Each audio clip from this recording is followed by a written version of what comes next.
Well, hello and welcome to the channel. My name is Kubeir, and welcome and happy Canada Day for anybody who is looking to come to Canada. This is to understand that Canada is now 155 years old, and it's a moment or a day for a joy and a celebration, and obviously a long weekend, which everybody welcomes. So, back here for another episode of our weekly roundup. I have a few things that I want to talk to you about while we also go through whatever has happened within the week in the field of Canadian immigration. But what I'm also going to talk to you today about, additionally, is, in my opinion, from whatever little bit research that I have done, the prospective occupations that might be targeted for the Bill C-19, as we will talk about that. Then I also want to give you a brief outlook with the data set as to whatever has happened in Express Entry. And very importantly, what we will talk about today is what to expect for people whose scores are not 500, whose scores are not 480, whose scores are not 470 or 460.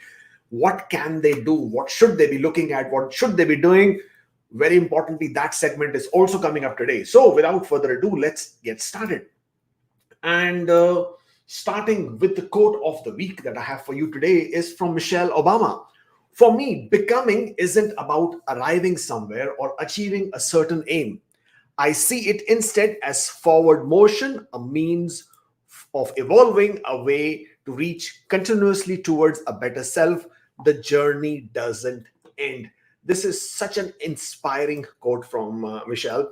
And she basically, this quote is from her book, that basically she wrote recently, and it's called Becoming. And this quote is towards the conclusion, and she concludes her book by writing that becoming your best self never ends. You just take it one step at a time. And for her, obviously, becoming isn't about arriving somewhere or achieving a certain aim, but it's a forward motion. So you never give up. You keep working at it. You keep prodding at it. You keep giving it your best shot. Because at the end of the day, it's a journey. It's not a destination. It's not something which will stop. You will stop. So keep adding to yourself, keep adding to your skills, to your abilities, to your experiences, and life is so much more beautiful. Canadian Immigration Weekly Roundup. Stay up to date on Canadian immigration news trends by joining us on our Instagram, Facebook, Twitter, of course, YouTube. Today, we will be discussing PNPs and updates and other news. Let's start with PNP draws. First of all, our regular or usual suspect, British Columbia. On the 28th of June, British Columbia has invited 182 candidates to apply for the provincial nomination. And these were invited through the 5 streams that British Columbia has. They had a general draw, which also included the tech workers. And the scores ranged from 60, which was for the targeted occupations of early childhood educators and some healthcare workers, and went right up to 124, which was in the general draw for EEBC stream. Apart from that, Ontario has been quite a bit active over the last week or so. They had gone off to sleep for some time, and a lot of us were wondering what's going on with Ontario, because we are so used to seeing Ontario doing such regular draws and updates, and they had basically gone off to sleep. But then Ontario had elections. After the elections, Ontario has now a new Minister of Citizenship and Multiculturalism. That is what the new ministry is, and that's what they have from they have a new minister who's a 28-year-old Michael Ford, if I'm not wrong, probably. Okay, so that we have a new minister there. And Ontario was also waiting for its new PNP allocation for this year. Finally, they've got that as well. So Ontario conducted series of draws. On the 29th of June, they have invited 424 candidates under the international student stream with a score of 74 and above, which, to be very honest, is quite high.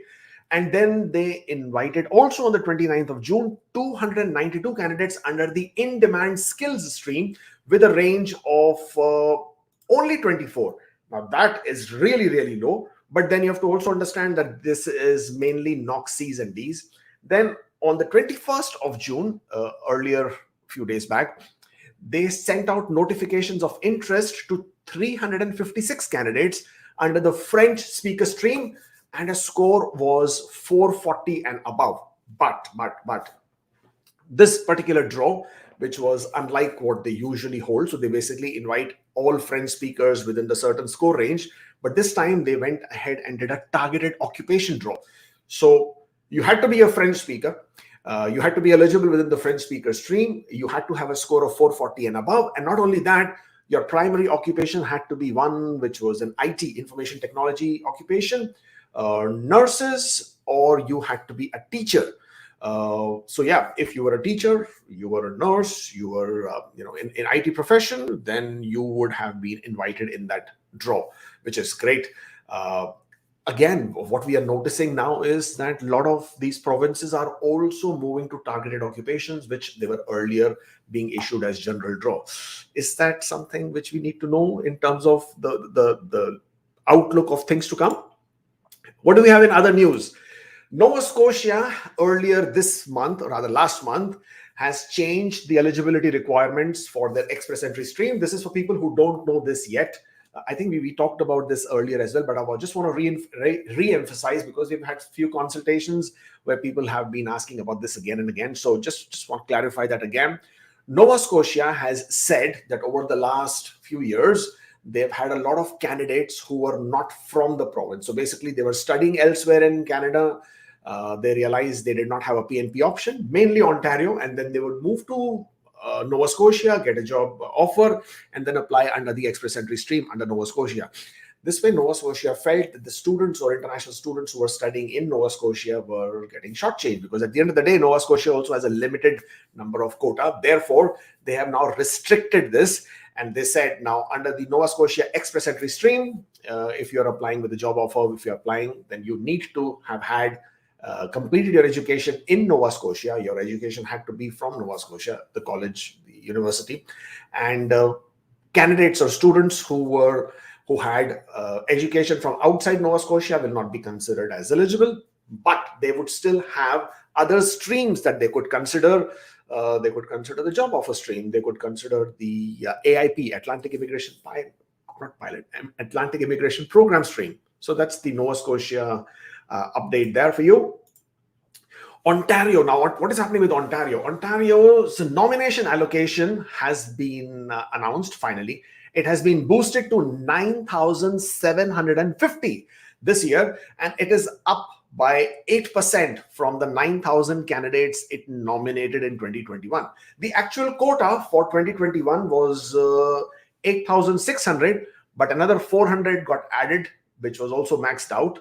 And for this year, as of June 28th, 2022, they have already issued 4,374 nominations, which, to be very honest, is not a bad one, because with 6 months gone, they still haven't reached the 50% of their quota target, so which is pretty good. But as of this date, the total number of ITAs they have issued is 5,227. And total NOIs, notifications of interest, that have been issued are 6,803. For the people who do not know, then Ontario has two different ways of applying. One is by expression of interest, if you are eligible, and mostly people who are outside Canada are not eligible, because you need to have a job offer in a stream. You need to be eligible in a specific stream. You need to have a job offer from an employer in Canada. You need to be a master's or a PhD graduate within the last 2 years in Ontario.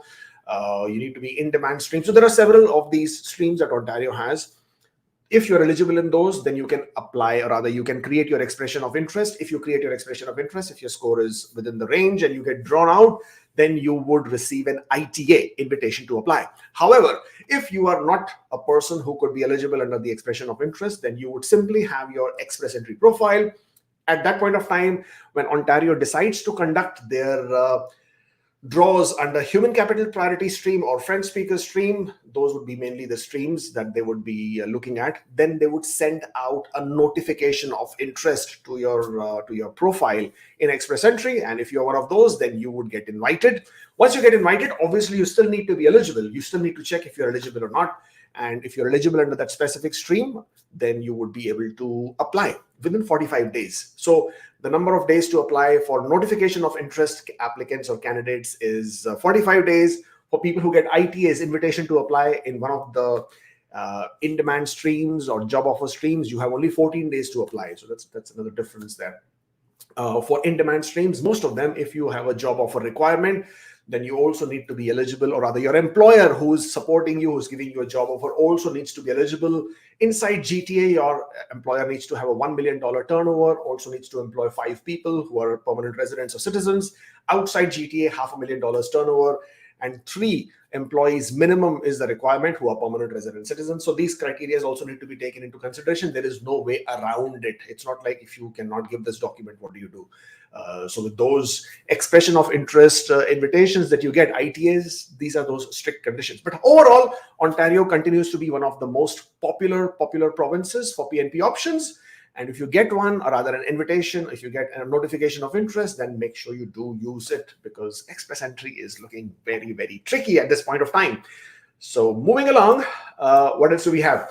All program draws is set to resume on the 6th of July. By now, everybody knows it. It's just 4 days from now. And hey, all of you are invited to a party, because this party will be online, on YouTube, live. After the draw happens, we'll be singing, we'll be whistling, we'll be drumming it up, and we'll be basically celebrating, because it'll be such a great thing to celebrate. After all, after like almost a year, no, not after, almost, it's 1.5 years later that the draws will be resuming, especially for federal skilled workers, even for Canadian experience class. After the 14th of September, almost now 9 months, you would be having a draw. So definitely something to celebrate, definitely something to cheer up. But not only that, we would have something more to look forward to. We would then know that these draws are now going to continue, be drawn out every 2 weeks, and therefore finally opening the pathway or the door for so many people who have been eagerly waiting. So 6th July, after the draws happen, we would be back here live, celebrating, singing, and obviously bursting some crackers as well. So do join me live when that happens. Yes, please do connect with us on social media, Instagram, Facebook, YouTube, Twitter, and for some beautifully strange reason, also on TikTok. So if you fancy that platform, do join us there as well, and we will be happy to connect with you. If you're still here, Hulk smash the like button so this video gets out to more and more people. And if you haven't subscribed, I'm not sure what you are waiting for. If you're here, if you're watching us, then you definitely should be subscribed, because hey, this is the most interesting, informative, and credible Canadian immigration channel that you will find on YouTube. So there you go. What else do I have? I have for you today to share with you the data stream for the express entry draws that have already happened this year. So minimum CRS scores for the second quarter, which has already happened now. So if you go from the 13th of April 2022 until the 22nd of June 2022, which was the last draw that happened in express entry, you have had scores, because they were all PNP program specific draws. The scores have ranged from 782, went down to 772, all the way to 741, went up to 796, 752. Numbers don't matter, the scores don't matter, because they would always draw out all the PNP applicants who are there in the express entry pool, or rather most of it, unless the tiebreaker applied to them. And therefore, the scores have remained high. So people who are looking at express entry scores at this particular slide and have their jaws dropping, well, don't worry about it.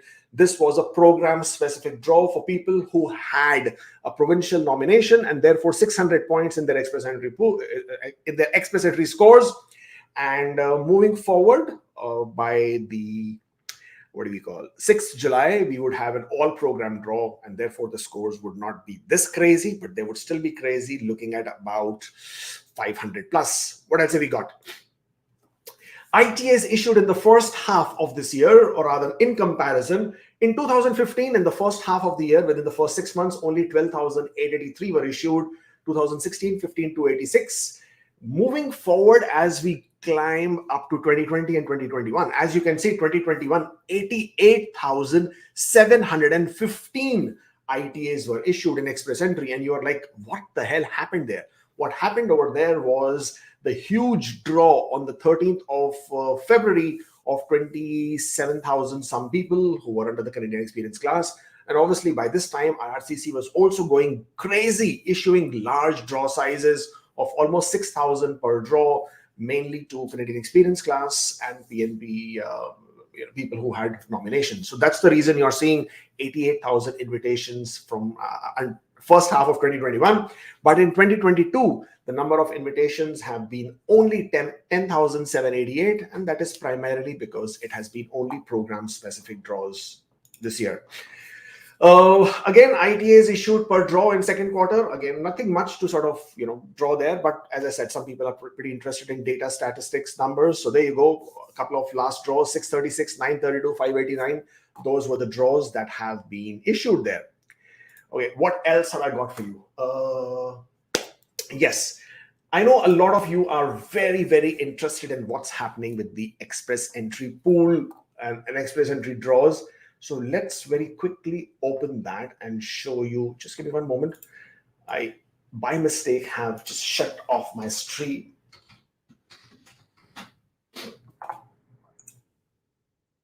All right, hold on there. Happens. Technology still sort of keeps playing games with me sometimes, All right, so there you go. Let me make this bigger so we have it nice and clear. Again, this is basically from the CIEC website, the express entry draw page. The last draw was on the 22nd of June. As you can see, it issued invitation 636, score of 752. This is program specific, but we're not interested here. What we are interested in is this express entry pool breakdown. Okay. As you can see, this is 664. So basically, these people always get invitations. There is nothing to be worried about as far as that is concerned. What we are most interested is in this number, 8,017. We are interested in this number, 4,246. We are interested in 7,845. And we are interested in 16,969. These are big numbers, almost reaching what? 8 plus 4, 12 plus 7, 19, 20, and now 38,000 people who are sitting in the express entry pool with scores of 471, and that's a big number. Now, if this number is about 38,000 people, obviously after every 2 weeks, you will also see this number there. It would range between 600-700 to goes up to 1,000, because that is the number of people who keep getting invitations to apply under the PNP, or who basically have the 600 points in nomination. So if I say that over the next 6 months, that we now have, starting from July until December, we would be having roughly, on an average, just on top of my head, 12 to 13 express entry draws, considering that they would have them every 2 weeks. So if they are to have 13 draws, and that number there, which is at 664 as of right now, that probably, as I'm saying, ranges between 600 to 1,000. So let's take an average of 700. Okay, so if I say an average of 700, multiply by 13, that gives me 9,100. So add 9,100 to the total of 38,000 that are as of right now in the pool. You have a total of 47,100. And also keep in mind that this express entry pool is dynamic, which basically means people keep getting added to the pool. A lot of people keep entering the pool. A lot of people will add themselves to the pool, because now the frenzy of getting into the express entry pool is quite high. The point I'm trying to make is that, and basically this is for people whose scores are below 471 already. Okay, so the point I'm trying to make is that within this year, the expectation is that they would be issuing roughly 45,000 invitations, roughly 45, give it worst case 50 if you want to go a bit on the high end of things. But 45 is what I'm thinking at this point of time. So with 45,000 invitations, and almost 47,000 are already there in the pool in terms of what is there between the scores of 471 and 600, and then the prospective PNP. So you already have 47,000 there. So people below 471, as it is it's going to be, this year is definitely not looking for you, at least in the express entry, with the current state of things. That's number one. Number two, even people who are at the lower levels of 470s, they will also find it difficult for this year to get invitations at this point of time, in my opinion, in my speculation, based on the current standing of the express entry. And the reason for that is This is the current standing at this point of time, about 38,000 people with more than 471. As we will prod along, as we will progress along, more and more people will get added, more people will enter the pool, more people will keep getting their job offers, Canadian work experiences, completing Canadian education, getting sibling points, adding French scores, improving their IELTS. All of this will probably go more than 470, lower 470s. And therefore, because of their presence in the pool, low 470s, 471, 472, 473, 474 is probably on the fence, but 475, 472, 473, if you guys get any other option with the PNP, any option to improve your scores, any option to get a job offer if you can, any option to looking at coming to Canada as a student, you may want to consider those without waiting on the fence. So 471, 472, 473, my opinion, my speculation at this point of time. So that is those numbers there. Absolutely talking from the numbers. There is no assumptions here. That of course there are assumptions in the sense like what the draws will look like, how many invitations will be issued, how frequently the draws will happen. Those are the assumptions, and this is keeping in mind that there are no changes under the bill C-19 at this point of time. So this is if the draws were to continue the way they have been continuing, then 471, 472, 473 are also looking difficult at this point of time. All right, but we have to wait and watch how the draws will be conducted, because based on the internal memo, it indicated that the draw size would be at the pre-pandemic level, which in my opinion was between 3,300, 3,400 to 3,900. So if you're looking at that number, I'm taking an average of 3,500. With 3,500, yeah, 471, 472, 473 is looking a bit difficult, bit challenging. I'm not saying it's out of the question. It's a bit challenging. So if you get an option, take it. Now, talking about the people who are below 470, what are they going to do? What is your strategy? What should you be planning? I mean, is Express Entry over for you guys? Is Express Entry now meant only for people above 475? Is that what I'm saying? No, that is not what I'm saying. So for you guys who are not even at 470, what should you be doing? First off the bat, if you have a chance of getting a job offer, absolutely take it without thinking. Now, I know that is the underbelly of Canadian immigration. It's the biggest market of illegal operators right now who are now dealing in buying and selling of job offers, and that can put you in a bit of a spot. So do not get involved in something like that. That obviously is illegal, to be very honest. However, the market rate at this point of time, if for some people who are interested, and from what we are hearing from other people in the business, is that they are going at a crazy exorbitant rate of $50,000, $60,000, going up all the way to $100,000. Recently, there was a report in the newspaper where it was seen that some unscrupulous individuals were selling job offers for up to $150,000 per job offer. So those kind of crazy numbers are being heard. And these numbers are gonna get more crazier, are gonna get higher as we go along, because the demand is gonna go through the roof, right? And if when Bill C-19 is going to be implemented, when that comes into effect, then obviously because of the occupation-specific draws, it would mean even more restricted in terms of the Express Entry. And at that point of time, things are going to get more. So get job offers, not because you have to buy them, but obviously the right way, the legal way, which is by looking for employers who are interested in your skills. Now, you can get job offers by three ways. First one is you have exceptional skills and talents, because that's when the job offer comes to you, or that's when the employers are interested in you. Second is you have network of influence, friends, relatives, friends, friends of friends, friends of relatives. So if you have anybody who you can reach out who's in Canada, give them a call. This is a time to sort of show them your charm. This is to sort of, be more charismatic and sort of talk to them, network with them, and see if they can help you find an employer who might be interested in your skills. Third is obviously what I've just spoken about, but don't get involved in that. That's illegal if you get caught. And there are a lot of people who do get caught for misrepresentation. Not only will your application be refused, you will be barred for 5 years, and then that would not be a very nice thing to happen. So in these situations, how do you find a job offer? Difficult one, very difficult one. Even for people who are inside Canada, finding a job sometimes is quite difficult. But for people outside, it's like you have a better chance of striking a lottery and winning that one than finding a job offer. But for people who really have the perseverance, the resilience, then for you guys, let me give you this tip.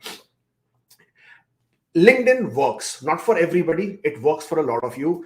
If you can identify the companies you're interested in, you identify the skill sets that they're looking for, you identify your skill set and one you can match, reach out to people, network with them, send out DMs if you have to them, but always do not look at offering yourself for the job right away. Because imagine those people, they're always getting these kind of messages from different kind of people and they're not interested all the time. So don't do that. Always look for ways of what you can do to help them, to contribute to them, or to add to them, or to add to the relationship that you're going to establish versus what you want from them.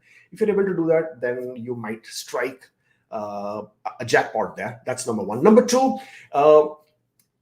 Job Bank of Canada. Now, Job Bank of Canada, you will see so many vacancies there from the employers. Now, you might think those are the available vacancies. Well, Job Bank in most cases are those employers who are advertising simply because they need to apply for LMIAs for people they've already identified. So you applying to those jobs in most cases is not going to get you anywhere. However, what that does is, by looking at the job bank, you now know who are the employers who have job offer, who may be interested, who may have a vacancy, or who are usually regularly hiring. What that does for you, it narrows down your research, because now you know who are the employers in your field, in your occupation, in your trade, who prospectively could hire you. Then you go to LinkedIn, you find those employers, you find the people who might be working in that company, and see if you can network with them, see if you can use their connection, see if you can, through your network of influence, connect with those people, and then look to find the job offer.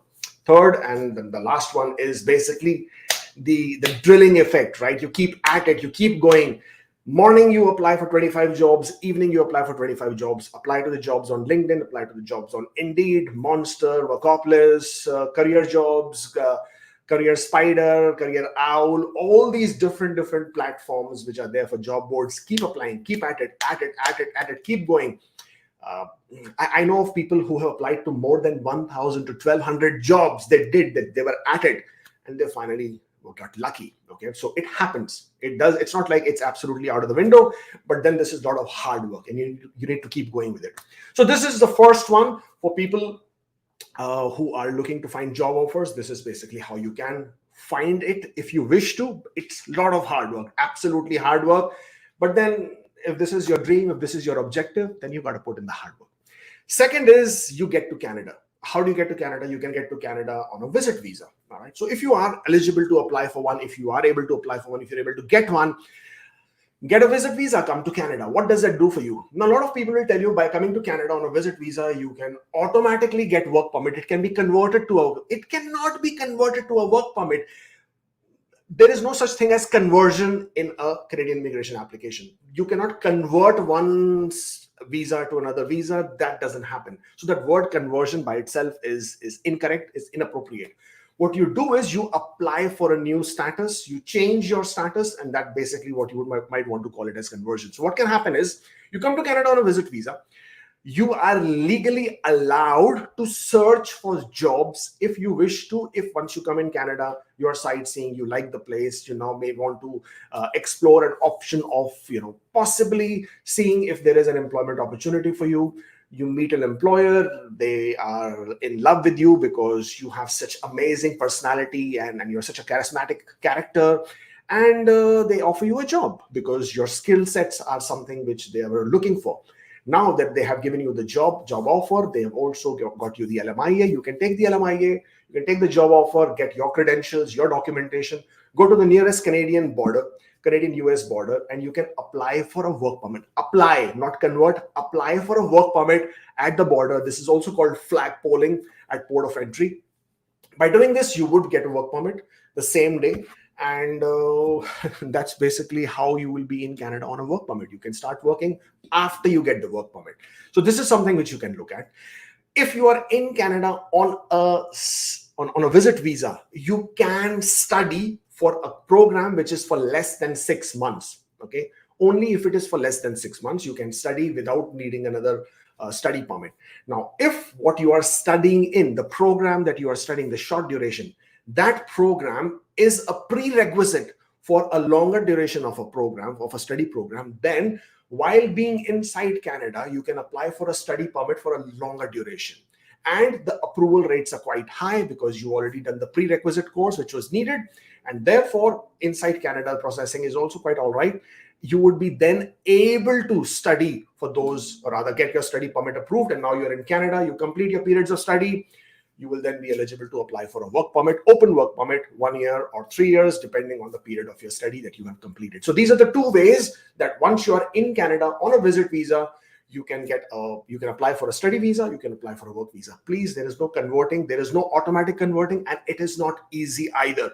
In both situations, you have to comply with certain conditions, certain requirements. So people out there in India, in Pakistan, in Dubai, who are selling these concepts or scams of saying go to Canada on a visit visa, convert it to open work permit, that's all rubbish, that's all BS. Please do not fall for those scams. So now this is the other thing that you can do if you're waiting at that. Now, what else can you look at? Obviously, you can, if you're eligible, if you think studying in Canada is your cup of tea, then absolutely, by all means, do come to Canada, study in Canada. As we all know, whether it is Motion M44, whether it is Sean Fraser's new framework for pathways, that new pathway that he's looking at, which he is supposed to be working on and should be announcing towards the end of the year, there will always be more attention, more benefit, more advantage, more pathways for people who are inside Canada. If you have a legal status, all the more better. You will always have some pathway that you can look at, you can opt for, you can embark on to then make your status towards permanent resident. So yes, Sean Fraser is looking at those pathways, permanent pathways. So even before coming to Canada, you would know that if you're studying, if you're doing this, you can go this route and you can become permanent resident.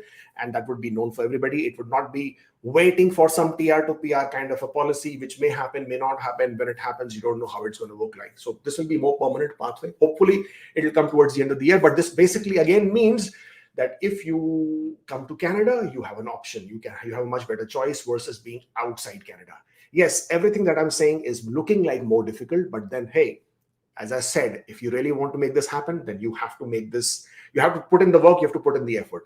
Now, this is you wanting to come to Canada as a student. If you can, come to Canada as an international student, and then there is an option. Now, while we're talking about all these things, for people who are below the scores of 470s, what do? They can do any of these things that I've said, but also keep your eyes open at the PNP options, provincial nominee programs. Now, what is going on with them? As you have all realized that they have all slowed down. There's like absolute silence in most of the PNP programs, more so because one, they are waiting for their quotas to be announced. So then they know then how many they have issued, how many they can issue going forward. Number two, with Bill C-19 now being approved and the new changes with the categories which will come into play, there is still a lot of ambiguity as to how federal program is going to be using the Bill C-19, how that will be moving forward. So with that in play, how are PNPs going to align themselves? Because if IRCC is going to conduct draws at the federal level just the same way that PNPs were conducting, then how is it going to be different, right? So obviously, PNPs have to redesign or re-strategize their programs so that they can attract more people to come to their province, versus choosing the federal pathway where they will lose out on the opportunities of attracting people to their province. So there is a lot of rethinking, re-strategizing in the works. And once the new PNP programs or the new design of the PNP programs come out, I'm sure you will find them to be some of the programs will be more conducive to you. So always keep your eyes on Saskatchewan, always keep your eyes on Ontario, always keep your eyes on Alberta. These are the three more promising ones. Nova Scotia, maybe not. New Brunswick, please again, always keep your eyes on New Brunswick as well, because with New Brunswick, they're always conducting these recruitment events, information sessions. If you get invited, that is again a golden ticket for you to come to Canada, as I said. Now, amongst all of this, very, very important factor for people who do not, or at this point of time, feel they do not have a chance in express entry is for you to wait and watch. What are you waiting for and what are you watching? You are waiting and watching the implementation of Bill C-19. Bill C-19, as we all know by now, royal assent. They have already got the royal assent. So the Bill C-19 in principle has already been approved. The implementation is yet to happen. The expectation is the implementation is going to be towards the end of the year, September, October, November. We do not know when that happens, but during that period of time. Now, if that happens and when that happens, IRCC is going to move away from conducting the draws they conduct right now. So all the invitations will not go only to the high ranking. It's going to be a complemented effort. Part of the invitations will go to the high ranking applicants in the pool or the candidates in the pool, and the remaining invitations will go to very specific occupations or specific categories as the immigration minister may decide upon. Now, these are going to be very, very interesting. If you're still considering French, if you're still on the fence about French, then please, please, please do take up that language. It's a beautiful language. If you can add that as your second language, if you can excel in that, if you can add those scores, you will find that to be of great, great benefit to you, because within the mandate letter itself of the immigration, and every single year, this is only going to keep going up, they will always encourage Francophone immigration. Francophones who do not want to reside only in Quebec, but also to go out in different parts of Canada. That will always be encouraged. It will be encouraged at the PNP level. It will be encouraged at the federal level. So if you are one of those people who is considering, should I study French? Should I not? Then please do. It will definitely make a huge difference to you if you wish to do that, if you choose to do that. Secondly, in terms of the occupations, keep your eyes on the occupations once the Bill C-19 gets implemented and what they will choose. Some of the occupations that I think they would be looking at based on what we have been, because how will they choose these occupations? So these occupations are not going to be chosen out of their whims and fancies. Oh, today I woke up and said, okay, let me see, eeny, meeny, miny, mo, let's go with this occupation. It's not going to be done like that, right? So there will be a lot of consultation, there will be a lot of advice, there will be a lot of contribution from different stakeholders, which includes the PNPs, which includes the different business groups, which includes practitioners, which includes advocacy groups, associations. All of these will provide their input into indicating which occupations are most in demand in different areas of Canada.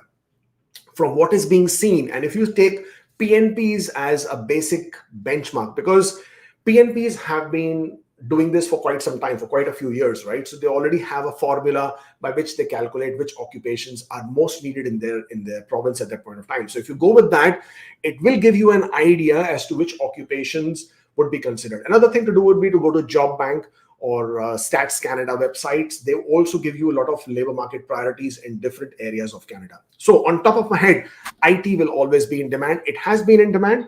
It will continue to be in demand because Canada sees that as a way of getting, or rather attracting, a lot of investment from the American businesses, so that if they're able to attract more IT workers to Canada, which basically means more investment will flow in from the American from the American markets to Canada, who can set up businesses in Canada. So that will be one industry type which will always be in demand, at least for some foreseeable future.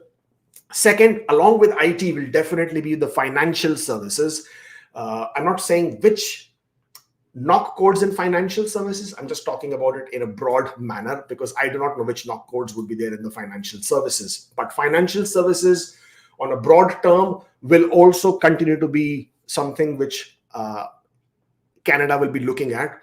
And third, very importantly, is the healthcare workers. Healthcare workers, your registered nurses, occupational therapists, doctors. But when it comes to doctors, it cannot be all doctors. And the reason for that is because of the variance of the education and what they can consider as valid for people who can practice, who cannot.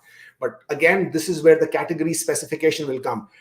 They can always choose doctors, but who have education from, or what kind of education. That is something which they will draw out in categories.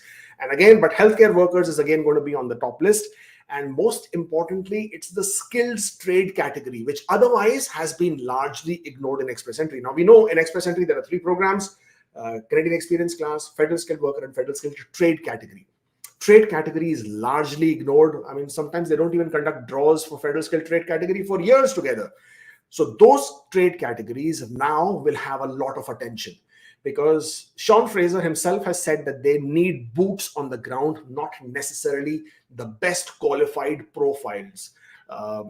Sometimes it works in their favor, sometimes it doesn't work in their favor. But at this point of time, skilled trades category is something, again, which IRCC would be looking to concentrate upon and probably bring them to Canada. So express entry, if you are in any of these occupations, you should be looking at how and when they play out. Of course, there would be more occupations as well. I'm not privy to that information, but if you keep your eyes on different PNPs, you will be able to see different occupations that they have been bringing in for quite some time, which have been repeated. You will see a lot of those occupations might also be targeted by IRCC when the draws for Bill C-19 happen. So this is what you can do if your scores are below 470 at this point of time. This is what you can target. This is what you can aim. This is what you can work towards. And hopefully you would also be on your way to Canada very soon, celebrating Canada Day and singing "Oh Canada." And that time we can always congratulate you and welcome you to home. Well, this is basically what I wanted to talk to you about, by and large, about different things within express entry, different things within what you should be doing, what you should be looking at. And if you're still here, if you're still watching, which a lot of you are, then smash the like button, because we want to see, as I said, this video going out to more and more people. And obviously also do subscribe to the channel if you haven't yet. And if you're not on Instagram, then I'm not sure why you're not. I mean, what else are you watching on Instagram? If not. Starting with the questions, Hellboy say, is it okay to change NOC in PNP express entry profile after nomination but before ITA 2281 to 2282? Similar NOC, as my job duties are more aligned to 2282. Well, under certain conditions, you can. I mean, first of all, you can change your NOC. There is no problem. But you've already received nomination, which basically means the province would indicate that NOC code on your express entry profile.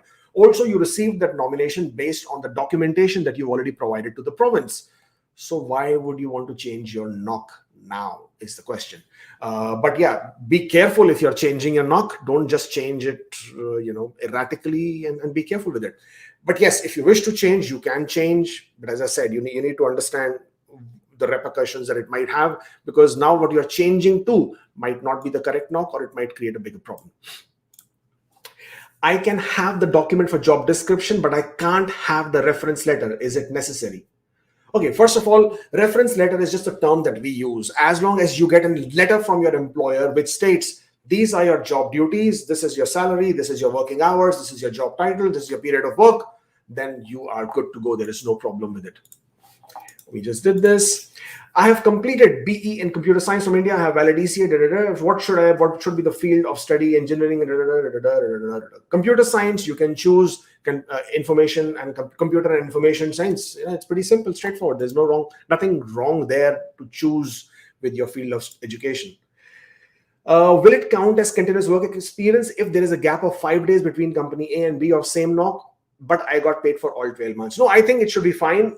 Gap of 5 to 7 days is not a problem. It would be considered as a continuous work experience. Do I need to inform IRCC about medicals? I have given it within 7 days of getting a request, but the information is not yet to update, but the 30 days limit once you get a remedical. If you received a remedical request, you went to the medical center, you have completed your medicals, you don't need to do anything at all. The medical center will update IRCC once the reports and the test reports have been received. And once they have done that, IRCC, at a time when they were reviewing your application again, will update your medicals. There is nothing that you need to do, and definitely nothing for you to worry about. I'm a CEC applicant. My medical was already done when filing work permit. Can I use the same medical after I get the ITA? Shall I go for upfront medical? Well, you can use the same medicals. At this point of time, IRCC has not indicated that they want you to redo the medical, especially for inside Canada people. What I would always do is I would take the old medicals and I would add a letter of explanation stating that these are my medicals. If you need me to do another medicals, please send me the medical request so I can get it done. That way you have covered both sides of things. Please give some ideas. Student with 2 years education, 1 year work experience. Should any benefits in coming changes are going to be hard for us? I can't tell you at this point of time. It's all speculative. What is an all program draw and how does it work? Well, in express entry, there are 3 programs: Canadian experience class, federal skilled worker class, and federal skilled trade category. At this point of time, or rather until now, for almost a year and a half, IRCC was choosing to conduct draws for a program specific. They were conducting only CEC, specific draws, which was in 2021. After that, or rather, while during that, and they were later on, they were conducting draws only for people who had received nominations from a province and have got 600 points. So they were conducting only a program-specific draw. Going forward, henceforth, on 6th of July onwards, it is understood that they will be conducting all program draw. All program draw basically means anybody and everybody who's an express entry would be eligible in that draw, and they could get invited if their score is high enough as per the lowest score drawn in that particular draw. That is what would be all program draw. Is it mandatory to have my name in the house lease agreement to provide my residential status for Ontario? If not, what are the acceptable proofs? No, you don't need to have house lease. I mean, there are so many other ways you can prove your residential address. You can provide your credit card statements, your utility bills, your driving license. You can provide any other bill or invoice that you have which comes to your address. You can provide your bank account statement, which also shows your address. Out of curiosity, what is the rejection rate in express entry due to fraudulent documents, incorrect, incomplete documents? Well, the rate of, I don't have the number for the rate of rejection. The total decline plus rejection plus refusal rate in express entry is roughly 30 to 33%, which basically means if all the ITAs have been issued, the number of people who decline their ITAs, the number of rejections under the R10 incomplete documents, and number of applications that get refused, the total combination of that is between 30 to 33% based on the open data source that is available on RCC website. Question for many, I do not know who many and how many, but outline spousal sponsorship PR tracking showing everything complete since 2-3 months versus GC key eligibility and background process. Why no PPR? Why the gap? Which is correct?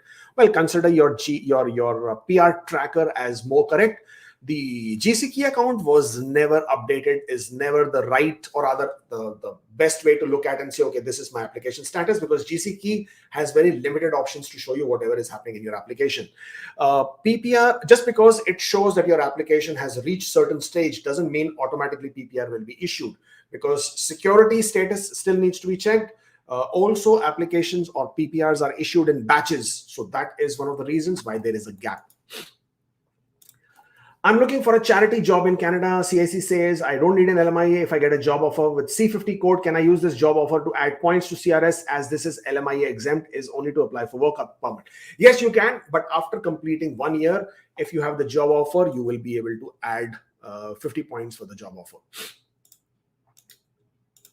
Okay, raised 3 web forms 40 days ago to inform birth of our twins, but neither got medical requests nor updated in our profile, received RFP without them, and have 30 days for submission. What to do? Please submit your passport. When you're submitting your passport, add a letter of explanation written and typed and printed, and with your passport stating the birth of your babies and that you have raised the web form, but nothing has been updated. Hopefully that will trigger IRCC or other whoever is stamping your passport to activate that the change and also send you the document request. From there on, if you still haven't got the documents request in your application, what you can do is also email the visa office, but under any condition, please do not travel until your children have been updated in your application, because that would create a big problem for you. I've been watching your videos for quite a long time. Very informative, interesting, as well impeccable. Thank you. Thank you for that. I'm a techie. I submitted EOI for Ontario in international students, score 83, FWS 39. What can I do with respect to Ontario in coming months? What are the steps if I get an ITA? What will I need from my employer? Well, all of this information that you asked me for is available on the Ontario's website. Just give that a look. It has been listed in detail, step by step, what you can do and what you need to do. I applied application for Canada. When should I expect an ITA? I can't tell you. You have to. There is nothing there in that to tell you when you should expect an ITA. Watch the video from the beginning, and if you can follow the data and trends on the IRCC website, then do that. I'm going to apply for my study visa, but I'm worried about dual intent issues due to my express entry profile. Please suggest. Well, express entry profile by itself does not create a dual intent. People always have had hopes, have been checking scores. They all create express entry profile. If you are so worried, withdraw your express entry profile and then file your application. Dual intent would be if you have already submitted your application for permanent resident and then you are submitting an application for your study permit. If you're so worried, then you can also express dual intent within your application itself. Show them that while you do intend, because Canada encourages permanent residence for people who are inside Canada or international students, you would be very, very happy to do that. But your intention is to reside, or rather is to come back from Canada if you cannot get successful there, because you have so many reasons to come back for or come back to. That should also work. Again, depends on what are your ties to your home country and what you can establish as a purpose of studies and what differences are going to make for you in your life after you've completed your studies. Is PF deduction from our salary mandatory for express entry? No, it's not. My employer is eligible to provide me job offer, but he's not willing to share financial documents of the company. I have no idea what I should be doing. He told me he meets the requirement, please reply. If your employer is not going to provide you with the financial, not you, but he has to provide it to Ontario directly. But if the employer is not going to complete the employer form that is a requirement for Ontario, then you would not be able to apply to Ontario, unfortunately. So you have to ask your employer if they will support you in the PNP or not. Bill letter has incomplete address, same as filled in IMM 0008 due to lack of field and space. Complete details in separate sheet LOE. What to do? Will this error be continued in all documents? It should not be a problem. The biometric request letter, if it doesn't have your address or if it's an incomplete address, that will not make any difference for your application. Don't worry about that. Got my visa stamped for FSW. My passport is expiring in 7 months. Can I renew my passport before leaving for Canada? If yes, what is the procedure? Well, to renew the passport, check the requirements of renewing the passport of your country and renew the passport. Renew the passport, carry both your passports, the new and the old. Your visa that is stamped on your old passport would still be valid and you can still travel. There is no problem with that. I have received temporary AOR for my AIPP application, but no update since then. It's almost 5 months and no update. Is AIPP on hold? No, AIPP is not on hold. It's a non-express entry application and therefore it takes time. So you will just need to have some patience. Due to inflations in my country, my salary has changed a lot in 5 years. Should I ask the company to state my current pay or an average throughout the years? Well, your company is preparing your reference letter, employment letter, they can mention the last salary drawn on the letter. In addition to that, you can provide your pay stubs, pay slips. Then that is absolutely fine. There's no problem with that. Kamal says, I have received my RFP 2 days back. Thank you for all the valuable. You've been a great mentor. Thank you.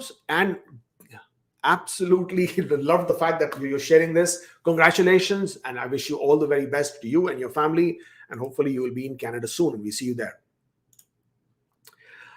We have received IVM. Does it mean eligibility have passed already? I can't tell you whether eligibility has passed just by that particular comment. You will need to keep checking.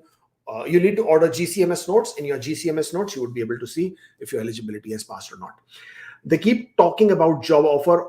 They all say Canadian employers do not hire people outside that easily. Then there are these people who are getting ITAs for PR. Who are these people? I'm not sure what you're referring to, but there are a lot of people who do get job offers. There are a lot of people who buy job offers. There are a lot of people who do use their network of friends and relatives to get job offer. So yes, people do get job offers. My restoration period is expiring on the 20th of July. My score is 530. Any chance of postgraduate expired on 10th of January? Yes, postgraduate work permit extensions will come. You will be able to apply for restoration and the extensions of postgraduate. It's just that it has been delayed. I'm not sure why it is delayed. I'm not sure when they will announce it, but it will definitely be announced. But if you're applying for your PR application, make sure you apply after you have applied for a restoration. Don't apply before that. Can you help me with the question of intended work in Canada? Is it yes or no without LMIA? It would be no without LMIA.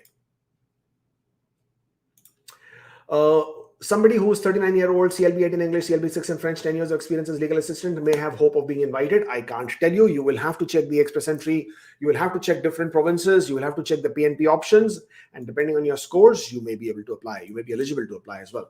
I've done with biometrics in May for work permit with LMIA approved job offer. How much time it will take to get the approval? I can't tell you. Please check the CIC website for the processing times of different application types from your country. Will express entry draw make any effect on P&P points? As EEBC points jump from 123 to 124 from last 4 consecutive draws, can I claim 50 points on my job offer in EE offer without LMIA received from BC? Without LMIA, you cannot claim 50 points unless you are an LMIA exempt job offer, which is again under certain categories. It's a closed work permit, and you have to be working in that job for 1 year before you can claim the 50 points. So if you are looking to claim 50 points, you cannot. The reason why the scores are jumping is because more and more people in BC are able to get those points and are able to get the job offers. Therefore, the scores are going up. Will Ontario issue another 5,376 notifications of interest this year? Correct me if my calculation is right, because they have already issued 4,374 nominations. Nominations and notifications are two different things. They are not the same thing. Everybody who gets a notification of interest does not mean that they will also apply and get approved. And you are calculating nominations with notifications. What about the ITAs? Okay, because Ontario issues ITAs and notifications of interest. And in my slide here, hold on, we did check. Yeah, this is where you are. Ontario has issued already 5,227 ITAs and 6,803 NOIs already this year. The nominations are only 4,374. So you can make out, right? Almost they have issued what, 5,227, 6,803. That is roughly what, 12,000 invitations or ITAs in combination. And so far they've issued only 4,374 nominations. Obviously, there will be a lot of applications which are in process. So even if you say there are 2,000 to 3,000 applications in process, you are still looking at another quota to go for about 4,000 or 4 plus 3, 7 to about 2 to 3,000. If they need to now give more nominations for 3,000 people, how many ITAs or NOIs do you need to issue?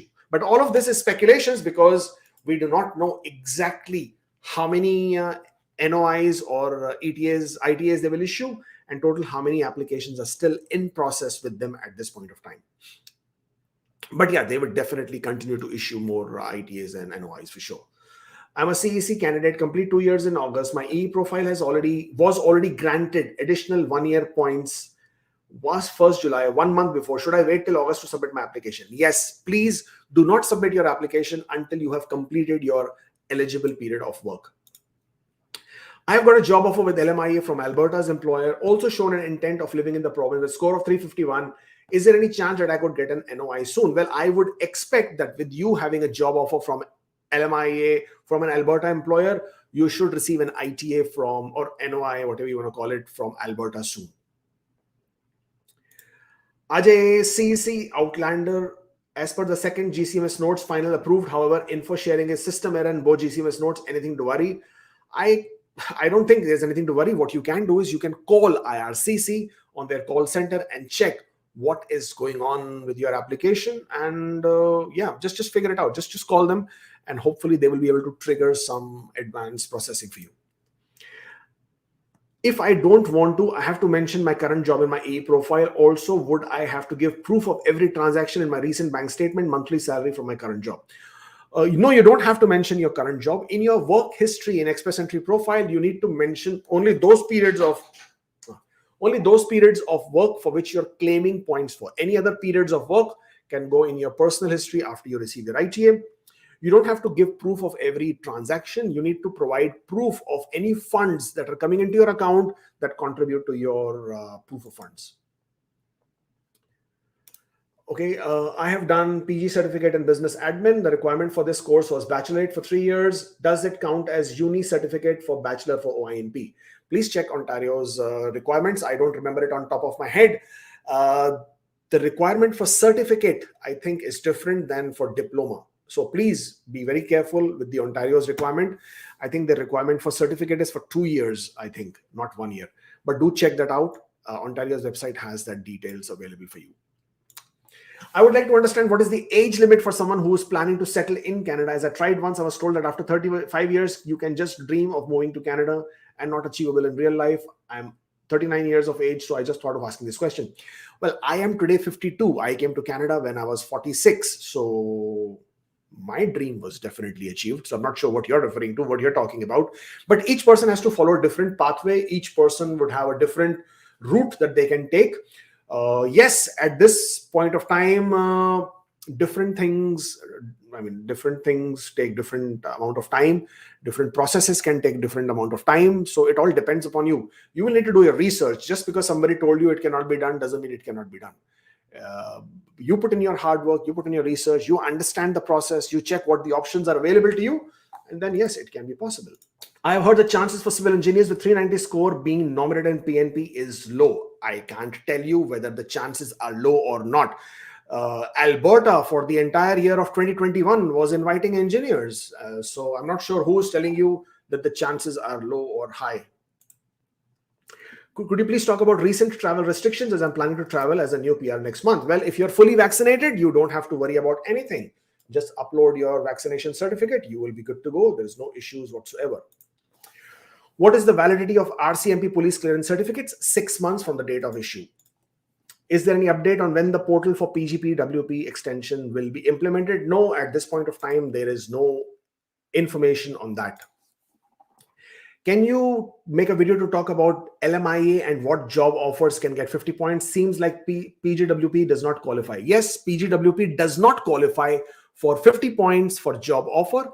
The only time you can qualify for a 50 points for job offer is one, that you get an LMIA, which is accompanying a job offer.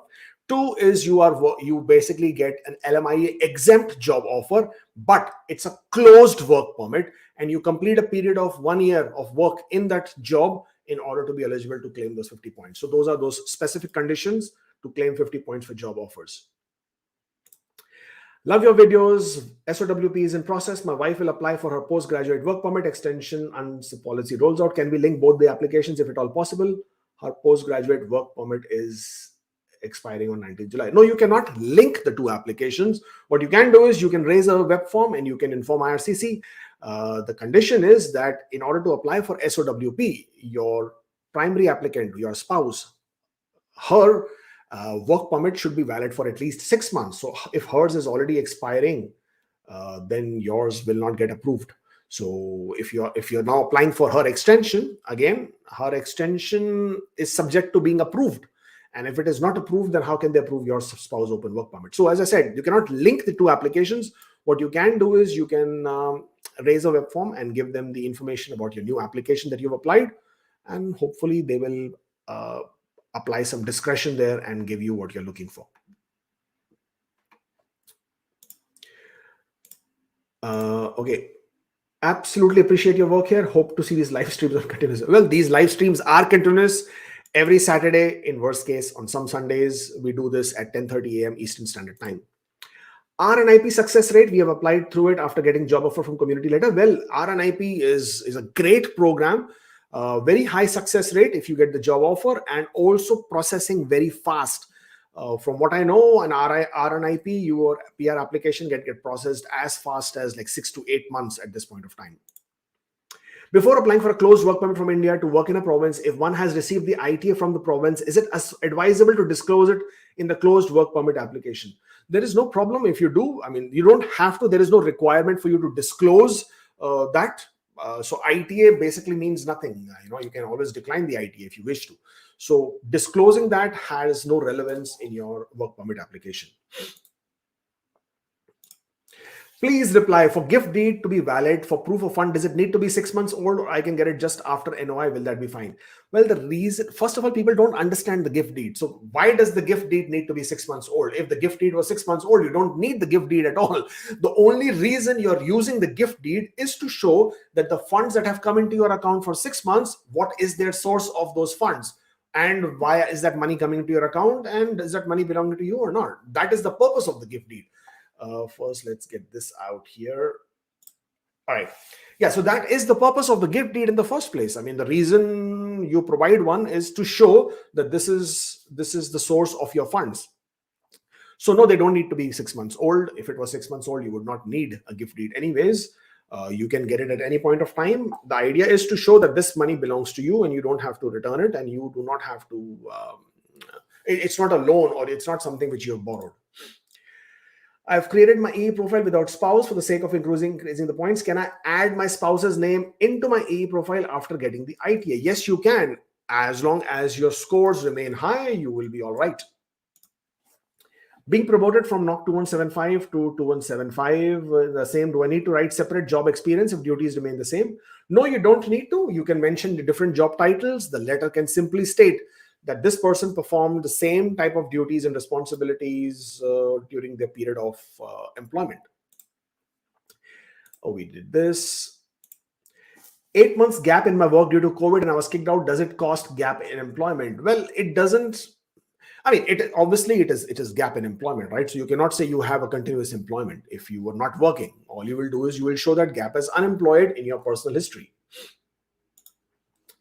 CEC applicant as ICT, my work permit is getting extended by my company for next 2 years. Can I use the same job offer to claim 50 points? Well, your job offer should be recent, number one. Number two, your job offer should specifically mention that it is valid for 1 year after you become PR. And then you can claim that for your 50 points. This is provided you have completed at least 1 year of work experience in that job on that work permit. Please explain how fast a person can apply for a spousal sponsorship with just COPR. Well, you can apply immediately after you come out of the airport, after you become a CO, after you become a PR. There is no problem with that. After receiving the ITA and applying for PR, can I travel to India to get married and add my spouse to the PR application? Yes, of course you can. There is no problem with that. Before applying for a closed work permit from India to work in Quebec, if one has received the ITA from Quebec, is it? We just, I think, spoke about that.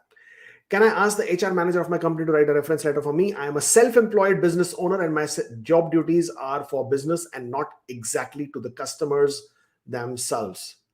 No, you cannot. Your HR manager cannot write a reference letter for you. You are self-employed. You need to get your reference letters from whoever your clients or your customers are. They are the ones who can give you the reference letter. Definitely not your HR manager. You will get your application refused. Thank you for the updates. Although I would love for the visitor visa application come true. It's been 13 years now. I haven't seen my family and friends. Well, wish you all the very best. I'm in CEC pool. I know proof of fund is not required. Does it affect PNP nominations and your chance to get PNP ITA? No, it does not affect your chance for PNP with your proof of funds. Work experience entered in the portal is 3 years. Portal doesn't ask me for exact dates. By going by exact dates, I'm falling short of 16 days. Is there a problem in any way? Well, at the end of the day, the portal will not ask you because the portal is calculating work experience by the month and year and not by the date. At the time you submit your PR application, you should be able to establish that you did indeed complete 3 complete years of work experience and not short than that. I have a student visa, so it's possible for us to travel together. I go in student visa and she joins me on a visitor visa. Once we reach Canada, we apply for a work permit based on the student visa. Yes, that's possible as long as your wife has a visit visa. If my knock code is not in demand, can I also be picked based on my French or only knock code will be important? At this point of time, we do not know what categories they will create. So yes, it's absolutely possible that even if your knock code is not in demand, in spite of that, the fact that you are a French speaker, the fact that you're a francophone, just on that basis, just purely on that basis, you could also get invited. My wife is on study permit. I'm on open work permit. We both are in Canada. My 11 years old child visa refused 2 times. He's in India. Should I apply for a visitor visa or study permit? Please suggest. For your child, you will apply for a visit visa at this point of time. Your videos and info are really helpful. Keep me motivated throughout the waiting time. I have received my COPR yesterday and will continue following you always. Thank you. Thank you, Anmol. Thank you. I really appreciate it. But congratulations. This is incredible news that you have finally got your COPR. Great news, man. Looking forward to seeing you when we get to Canada. Is getting LMIA easy? No, absolutely not. It is one of the most difficult things to get. Can we apply for PR while waiting for PGWP extension? Will it be considered as conflict of interest? No, it is not conflict of interest. And you can most definitely apply for your PR while you're waiting for your postgraduate work permit extension. We did this. Okay. Quite similar questions coming through again. Do I need to be in status in order to accept CEC express entry invitation to apply? To accept, you don't need to be in status, but once you do apply, my recommendation to you would be that you should be in status or should have applied for restoration, because if you don't, then you would be considered to be in non-compliance of IRPA, and under that your would be considered as inadmissible to Canada, and your application may be refused. All right, last couple of questions before we log off. Please reply, can I create one more profile on my name with a different knock code while my passport number remains same? No, you could not, because, or rather you should not. I mean, you can technically, but you should not. As per as IRCC, you can only create one express entry profile at a time. Is there any stream to apply for Alberta other than express entry, as they pick people with low CRS? Well, no. If you do not have work experience in Alberta, then you can apply under the Alberta opportunity stream. If you do not have that, then if you're outside Canada, then the only way to do it is to have your express entry profile valid and active. And if Alberta finds that of some interest, then they would invite you themselves. There's no problem with that. Can we add spouse after getting nomination from Ontario without having any impact on the application? Well, you can. There are certain criteria around it and certain conditions, but yes, it is possible. A lot of people have done it. You will need to inform Ontario. You will then need to inform IRCC, and then you can do it, but there's a way around to do it. Could you explain about LMIA exempt? Many confusing answers. Can open work permit holder get it through the company currently working for? Again, LMIA open work permit holder. Can you get it? No, open work permit holders cannot get LMIA exempt job offer points. You cannot, because the very fact that you are open work permit holder, you cannot get the points for the job offer, because that is the criteria and conditions mentioned on the website. The only LMIA exempt job offers which are valid are the ones which are closed work permit. Okay, so you still need an employer job offer. It's a closed work permit, and you are completing at least 1 year of work experience on that work, and only then that LMIA exempt job offer can work for you for 50 points. All right, so this was good stuff. If you guys are still here, then again, please, smash the like button. Follow us on Instagram. If you wish to make an appointment on one-on-one, if I haven't been able to answer your questions, then you can make an appointment, or drop in the comment below your questions and I'll come back and answer them. Absolutely, please do subscribe to the channel. Want to see those numbers going up. And that's it from me for today. Thank you so much for joining in. I shall see you next time. Take care. And hey, tune in on the 6th of July when we will sing and dance and celebrate the resumption of the express entry draws. Take care.